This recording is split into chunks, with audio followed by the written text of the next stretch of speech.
시장은 더 이상 금리 인상이 없을 것이다. 이렇게 예측도 하고 있습니다. 벌써부터 11월 FOMC 회의를 주목하고 있기도 하고요.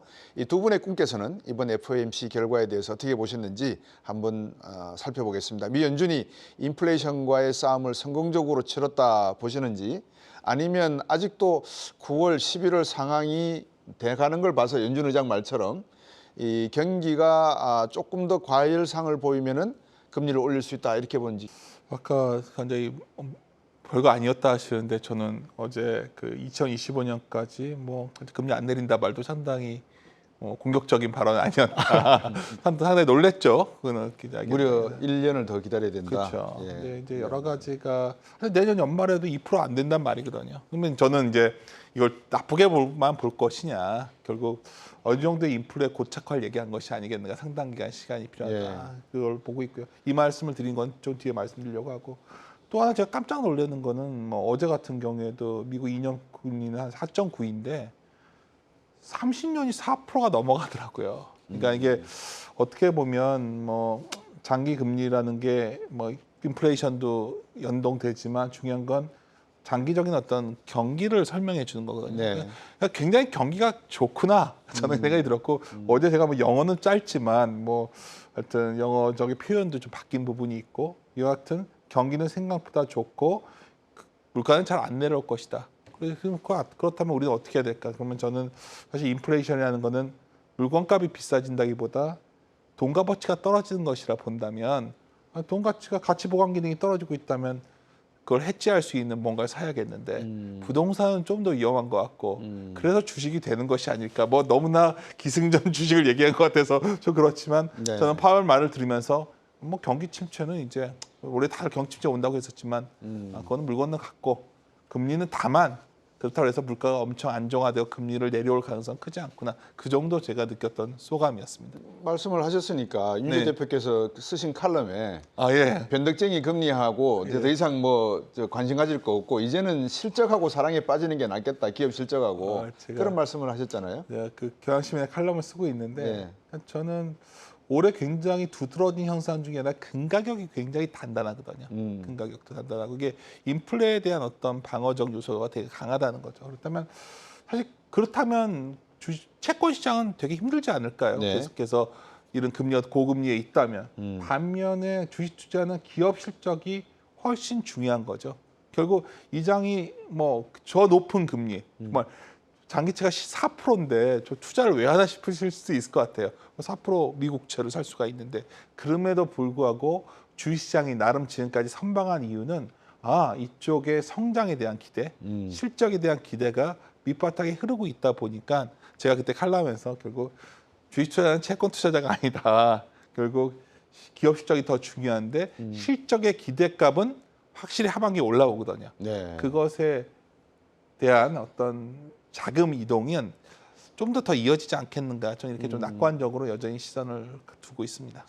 지금 같은 경제 상황에서 네. 그러니까 인플레이션이 있다는 건 알지만 네. 이게 어떤 경기의 어떤 호경기를 띄고 소득이 증가해서 소비 수요가 늘어나서 발생한 인플레이션이 아닐진대야 네. 기업들의 실적이 늘어난다는 것. 네. 그렇다 그러면 제조업은 아닌 것 같고 서비스업 쪽인가? 서비스업 쪽이 아니면 제조업 쪽인가? 아니면 양쪽 다라 그러면 어느 분야에 지금 우리가 관심을 가져야 되는 건가요? 그러니까 여기서 말하는 아까 제가 서두에 이제 좀 또 박사님께서 자꾸 저희 집요하게 질문해 주셔서 기대란 표현을 드렸는데, 기대. 네. 지금 잘 보시면 약간 내러티브의 시대인 건 맞는 것 같아요. 그러니까 숫자가 확 나와 실적이 좋아지는 게 아니라, 어떻게 보면은 뭐 당장 큰 이익은 창출하지 않지만 네. 기업이 속한 미래 산업 전망이 젊다, 밝아서 네. 캐펙스 투자, 소위 말해서 자본 지출을 늘리는 산업에 대해서 네. 시장의 기대가 확 몰리고 있습니다. 예를 들어서 미국은 결국 빅테크에 쏠리고 있고요. AI 되는. 그렇죠. 우리나라에서는 사실 여의도에서 굉장히 요새 이것도 괴로워하고 있지만 표현이 좀 그런데 2차 전지죠. 2차 전지 촉발시켰던 것 중에 가장 놀라웠던 거는 이번에 포스코가 기업 설명회 왔는데 2030년까지의 캐펙스 계획을 발표했거든요. 네. 그거 보면은 밸류를 떼기올 수가 있는 거죠. 그러니까 제가 드리고 싶은 요지는, 숫자가 좋아진다는데 당신 뭐 지금 경기가 이런데 숫자가 좋아지겠냐 물어보신다면, 저는 네. 이렇게 답변을 드리는 거죠. 당장 큰 이익이 크지 않지만 어쩌면 그 성장 산업, 밝아지는 산업에 얼마나 투자가 늘어나고 있는가. 이게 어쩌면 현재 시장을 이끄는 힘이 아닐까 저는 이렇게 보고 있습니다. 말씀 나온 김에 네. 좀 더 집요하게 한번 여쭤볼게요. 예, 괴로운데. 방금 아니 김한진 박사님한테 제가 드릴 네. 질문은 또 있습니다. 네. 방금 포스코 배터리 관련된 네. 포스코 홀딩스라든지 말씀을 주셔서 에코프로가 요즘 아주 그 롤러코스터를 잘 타고 있습니다. 네, 맞습니다. 근데 이거를 지탱하는 게 외국인이나 기관이 아니고 네. 개인 투자자들이라고 하는 이야기들이 나오고 있는데 방금 주신 말씀에 기업의 실적에 근거한 어떤 합리적인 투자인지 아니면 이게 개인 투자가들이 가지고 있는 탐욕을 반영하는 것인지 거기에 기관과 외국인은 지금 매도하고 나가고 있는 추세가 계속 이어질 것인지 어떻게 보십니까? 뉴턴이 이게 주식시장의 광기는 아무도 예측할 수 없다지 그렇죠. 않습니까? 방금 말씀하신 대로 광기인 것 같아요. 그렇죠. 근데 예. 관계가 반드시 나쁜 거냐? 그렇진 아니, 않죠. 주식시장에서는 항상 이렇게 주도주가 탄생하면 정말 어디까지 오를지 모르는 상황. 예를 들어 과거에 중국에 한참 투자 열풍, 차이 아메리카 했을 때에는 조선주의 열풍이 불었었고요. 네. 멀리 찾으실 필요 없이 중국의 내수 열풍이 불었을 때 한국의 아모레퍼시픽과 LG전건이 정말 끝없이 올랐었거든요. 네. 근데 한번 거기서 어느 아이디어를 말씀드린다면 당시에 프로야라는 중국 기업이 있었는데 중국 화장품 아무도 안 쓸 거야 했지만 결국은 중국 화장품도 썼죠. 그러니까 저는 지금은 어떤 이 성장하는 산업에 대한 밸류를 당겨서 우리가 프리미엄을 주는 시대인 건 맞는데 네. 이게 뭐 영원히 지속될 거는 보지 않습니다. 네. 근데 뭐 다행스럽게 우리나라 대표적인 게 포스코 그룹 같은 데서 정말 2030년까지 투자를 정말 계단식으로 따박따박 쌓아가서 정말 전 세계 시장을 잡는다면 네. 그건 긍정적이에요. 또 하나 잠깐 뭐 예. 말씀하신 김에 예. 좀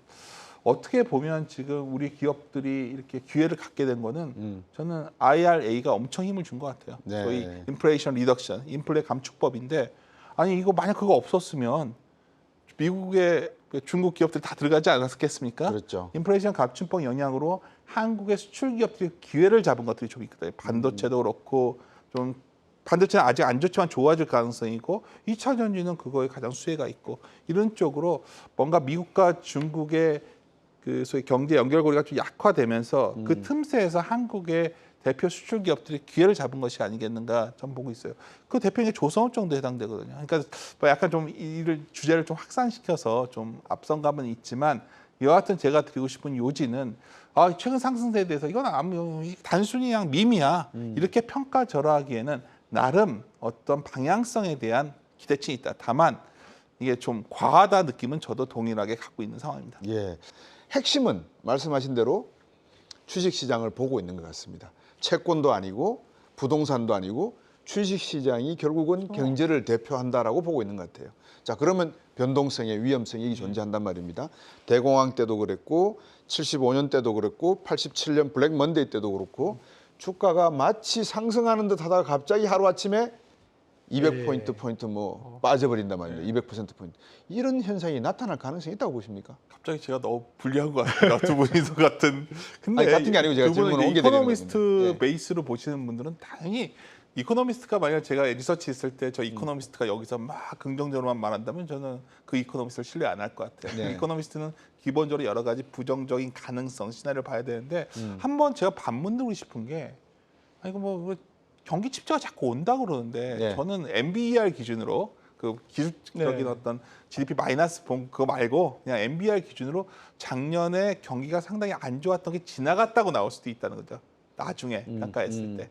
그리고 사실 이번에 파월 말을 굳이 빌리자면 그 결국은 실업률이 초래하는 심각한 경기 침체 없이도 인플레를 어떻게 잡아보려고 하고 있는 것 같습니다 지금. 근데 왜 그럴까요? 아까 우리가 IRA를 얘기했지만 미국의 고용이 너무 단단하다는 생각이거든요. 전 지금 뭐 EU에 대해서 일시적이다 여러 가지 얘기를 1년 내내 해왔지만 결국 미국의 고용이 단단하고 미국의 수요가 매우 견조하다면 네.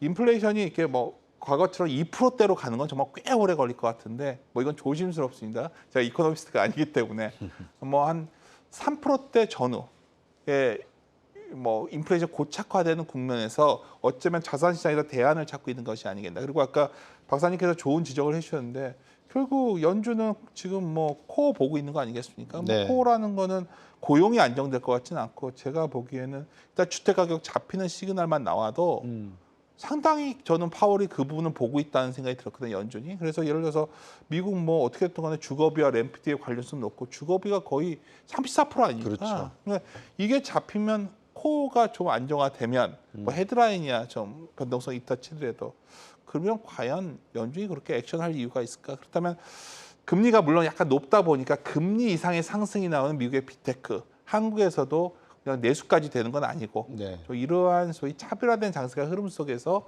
주식시장으로의 자금 유입은 채권에 비해서는 훨씬 더 강할 수밖에 없지 않나 저는 이렇게 보고 있습니다. 네.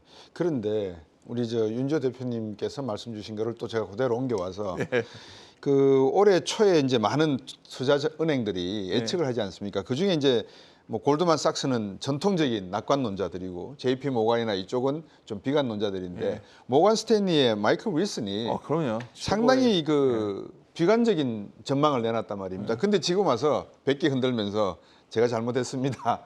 제가 틀렸거든요. 이제 이런 말을 하기 시작을 했어요. 그러면 말뿐인 경기 침체, 사실은 경기 침체도 아닌데 왜 자꾸 사람들이 경기 침체를 이야기하느냐 이렇게 생각할 수도 있을 것 같습니다.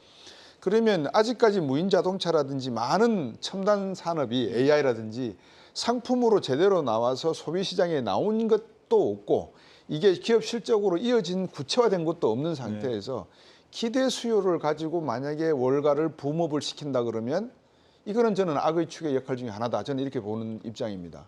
어떻게 보십니까? 악의 축까지 얘기하시니까요. 근데 아까 박사님이 굉장히 중요한 지점을 지적하신 거예요. 제가 저도 아까 오늘 얘기를 하다 보면 항상 어쩌면 나중에 결론은 좀 다르지만 동일한 데이터를 보고 있기 때문에 그렇죠. 사실 어떤 현상에 대해서 해석이 다른 거거든요. 맞습니다. 아까 김한진 관점이 다른 박사님께서도 거죠. 미국 고용이 생각보다 굉장히 단단하다, 구조적이다. 그래서 그런 얘기를 하죠. 저는 그걸 좋게 보는 측이고 방금 전에 이건 악의 축이다 하지만 제가 아까 이건 내러티브의 시대입니다까지 말씀을 드렸어요. 그러니까 쉽게 말해서 내러티브를 보고서 투자가 막 늘어날 때 주식시장은 그때를 가장 반기거든요. 그렇다면 우리가 여기서 그거는 뭔가 이상해. 그러니까 굉장히 이상한 놈인데 이상하니까 우리가 위험을 회피만 해야 될 것이냐, 아니면 이상한 상황에서 그래도 거기에 투자 계획을 받을 것이냐. 그리고 더 중요한 건 그래서 다른 대안이 있냐는 거예요. 여기서 굉장히 중요한 논제는 오히려 채권 금리예요. 저는 가끔 고민을 하는 주제의 핵심은 미국 장기채가 뭐 4% 넘는데 이거 참 고민스럽지 않습니까? 그렇죠. 투자자라면 그렇죠. 뭐 굳이 뭐 다른 리스크를 얼마나 수익이 나온다고 다른 투자하냐는 거죠. 근데 이제 그럼에도 불구하고 왜 이렇게 공격적인 투자를 할까? 돈도 많고요. 기회를 보는 자금이 그만큼 많다는 거죠, 지금. 그렇죠. 기회 아까 말씀드렸던 내러티브 또 악의 축이라고 될 수 있는 곳으로 오고 있고 그러다 보니까 제가 여기서 꼭 말씀드리고 싶은 거는 옳은 것이 더 오르고 자꾸 좀 뭔가 소외되는 건 더 소외되는 이유가 결국 이런 성장 가치에 대해서 시장이 주목할 수밖에 없는 상황. 예를 들어서 어떤 기업이 매우 싸요. 근데 그 기업은 부채가 많다면 매우 기업이 힘들겠죠. 근데 아까 김한진 박사님이 요새 항상 말씀하시는 게 미국의 빅테크는 좀 다르다. 거기 돈이 많거든요. 개인들도 마찬가지고 부동산도 서울이나 이런 쪽은 좋지만 지방은 매우 힘들고 이런 오히려 우리 시장에 잠재되어 있는 투자 기회는 극심한 차별화로 가고 있는 것이 아니겠는가. 저는 오히려 그 점을 오히려 투자의 포인트로 삼아야 되지 않나 저는 이렇게 판단하고 있습니다. 그 말씀을 듣고 보면 참 양극화가 이 개인 간에도 일어나지만 기업 간에도 또 투자자의 간에도 상당히 양극화가 벌어지고 있는 것 같아요. 지금 미국에 대한 이야기 말씀을 나누고 있습니다만 시간 관계상 이제 조금 더 한국 쪽으로 좀 옮겨와야 될 것 같아요. 그 전에 요거부터 한번 질문을 드릴게요. 간단하게. 지금 주식 시장을 놓고 봤을 때 미국 증시를 투자하는 게 나을까요? 아니면 한국 증시에 투자를 하는 게 나을까요? 어떻게 보세요? 사실 이거는 상당히 고민거리가 되는 게 미국을 잘 몰라서 한국 증시를 좋아합니다. 한국 증시. 저는 아까 슬쩍 언급을 드렸는데 지금 현재 가장 큰 문제는 미국과 중국이 갈라지고 있는 거고요. 그 과정에서 굉장한 강한 캐펙스 사이클, 투자 사이클이 열린 것 같습니다. 그래서 중국 익스포저 도포가 매우 힘들어지고 있고 사실 국내에서 제가 아까 조심스럽지만 어디 가면 항상 강조드리는 거는 이제는 수출 비중 자체가 중국은 내려오고 미국 내지 아세안이나 이쪽에 올라오는 거다. 그래서 저는 중국에 대해서는 여전히 좀 조심스럽다는 입장을 말씀드리고 있습니다. 저는 이제 미국 다시 동일한 얘기인데 미국과 중국이 갈라서면서 일본에도 기회가 생긴 것 같습니다. 대표적이었던 게 일본의 상사 주식들이 움직인 거는 전형적으로 결국 자원 개발에 대한 매력이거든요. 결국 중국이 자원을 많이 독점하고 있으니까 자원 개발하다 보니까 일본의 어떤 그런 소위 생산기지 역할도 강조될 것 같고, 또 하나는 아마도 일본의 아까 좀 우리한테는 꼭 긍정적 뉴스는 아닌데 일본도 다시 한번 좀 투자 열풍이 부는 것 같아서 네. 그 소위 IT 같은 곳에 네. 저는 일본 증시에 대해서는 좀 계속 좋다는 의미에서 강조드리고 있습니다. 이 만약에 증시 투자가 서핑 것 같다 그러면 파도가 일어날 때 소위 말 변동성이 커질 네. 때 그때 빨리 헤엄쳐 나가서 먼 바다에서 네. 안쪽으로 서핑을 하고 들어오는 게 좋은 시점인데 네. 두 분께서 말씀 주신 이 중국과 미국, 일본의 투자 시장에 대한 환경도 한번 보셨으니까 자 이제 한국 시장으로 다시 돌아오겠습니다.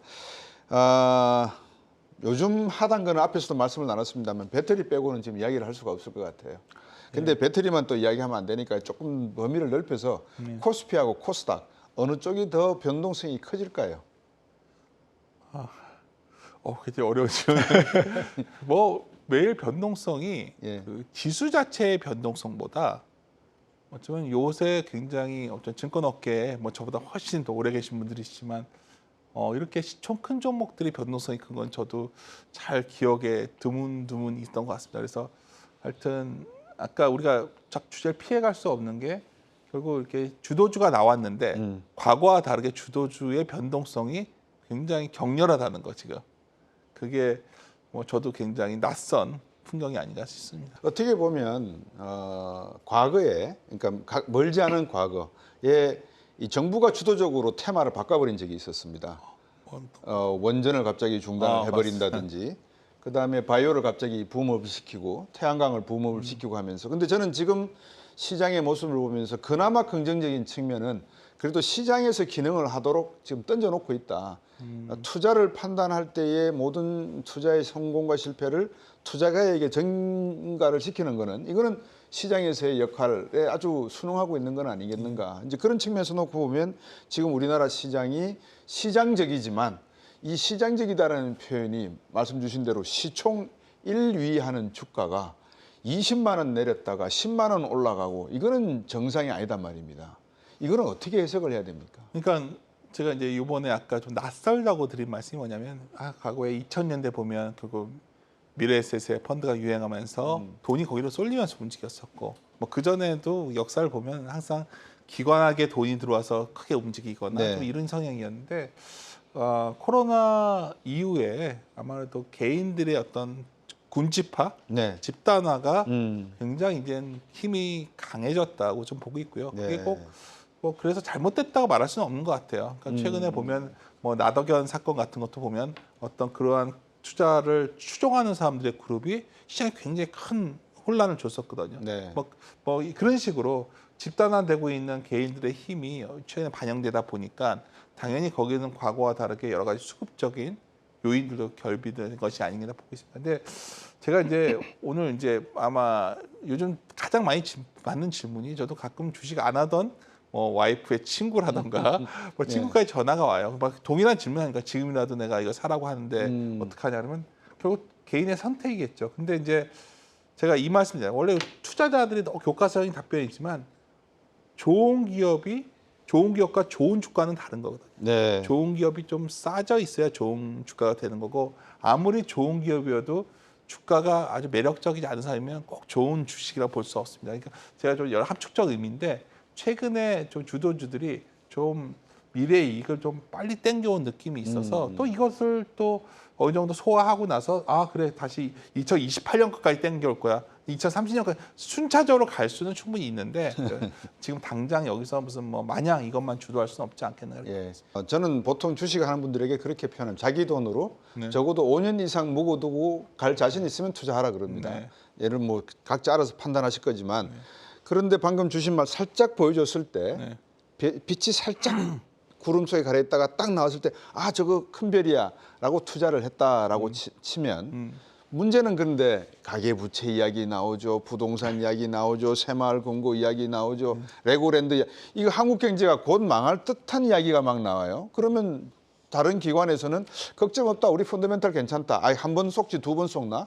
뭐 그런 이야기가 나온단 말입니다. 자, 그럴 때 우리 경제의 펀더멘탈이 주식시장과 어떤 밀접한 상관관계를 갖고 있는지 한번 조사해 본 적이 있나요? 아, 그 굉장히 중요한 지적을 하셨습니다. 그래서 결국은 내수준을 피해야 되고 수출주로 가야 되는 거죠. 그러니까 여기서 내수를 피하고 수출주로 가는데 네. 수출이 주된 국가도 아까 IRA 언급했지만 네. 중국보다는 익스포저가 미국의 익스포저가 높은 것들. 예를 들어서 같은 라면 업체라도 농심은 미국의 KPX 증시를 했기 때문에 네. 더 호칭을 받은 거고 우리나라 최근에 보면은 여러 의료 미용기구 업체들도 어떤 모멘텀이 있고 결국은 네.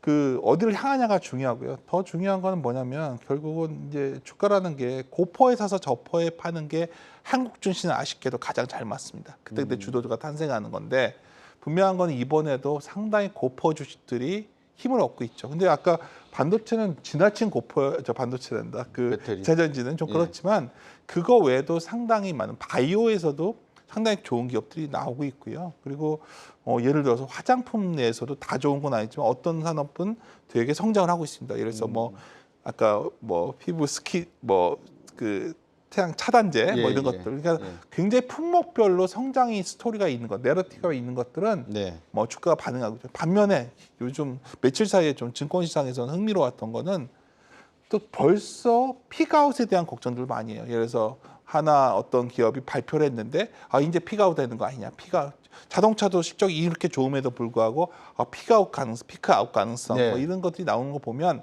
아까 김만희 박사님께서 언급하셨지만 시장은 철저하게 성장 내러티브에 집중하고 있다.